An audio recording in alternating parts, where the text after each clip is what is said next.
La session d'automne du Parlement s'est terminée la semaine passée.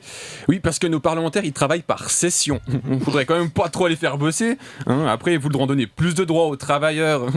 C'est sûr que c'est plus simple de bosser jusqu'à 67 ans quand t'es en vacances à partir du 29 septembre. Les élus, c'est pas le travail qui va les étouffer. Ils font 4 sessions de 3 semaines par an. Moi, j'appelle pas ça un travail parlementaire, mais un programme de chimiothérapie. et c'est vrai que quand tu vois le nombre de parlementaires qui sont chauves, tu te demandes si t'es à l'Assemblée fédérale ou au département d'oncologie du CHUV.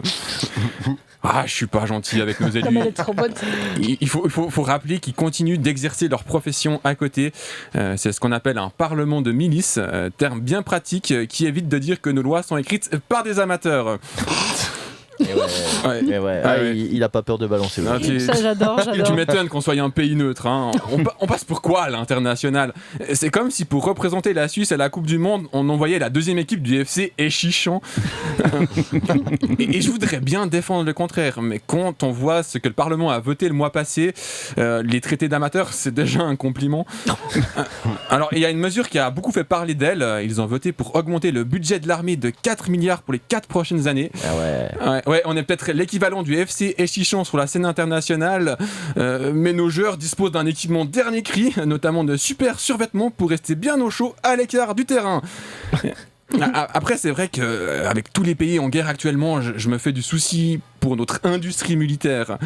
Oui, vu qu'on est neutre, il y aura bientôt plus aucun pays à qui on pourra vendre des armes. Alors on se les vend à nous-mêmes, parce que la Suisse aborde la guerre de la même manière qu'un masculiniste envisage la sexualité, en s'entraînant seul rageusement. Mais on sait tous que si ça devient concret un jour, aucun des deux ne tiendra plus de 3 secondes. Et puisqu'on parle de guerre, le Conseil national a voulu modifier le droit au regroupement familial. Alors Alexis, si jamais le regroupement familial, c'est pas le fait de retourner chez ses parents à 35 ans, c'est le droit. Il dit toujours oui, la vérité là. Il a trop de dossiers sur toi. Il connaît si bien. Non, le regroupement familial, c'est le droit pour des gens qui ont fui la guerre de faire venir leurs enfants ou leurs conjoints en Suisse. Et donc le Conseil national a décidé de supprimer ce droit pour les requérants admis à titre provisoire. Voilà, des gens qui ont fui la Syrie ou l'Afghanistan vont devoir rester tout seuls chez eux, parce que oui, il n'y a pas de raison qu'ils aient une vie sociale plus fournie que le Suisse moyen. Enfin, en réalité, cette mesure n'est pas passée. En fait, le Conseil des États n'a pas voulu supprimer ce droit, et le Parlement fédéral, c'est comme un binôme à Pékin Express. Si les deux membres qui le composent ne sont pas d'accord, ça n'avance pas. Mais il faut savoir que plus de 120 000 personnes ont signé un appel en faveur du regroupement familial, appel que le Conseil des États a donc suivi. Comme quoi, nos élus, même s'ils ne bossent que 12 semaines par an, il faut quand même tout leur expliquer. Oh là là. Bravo.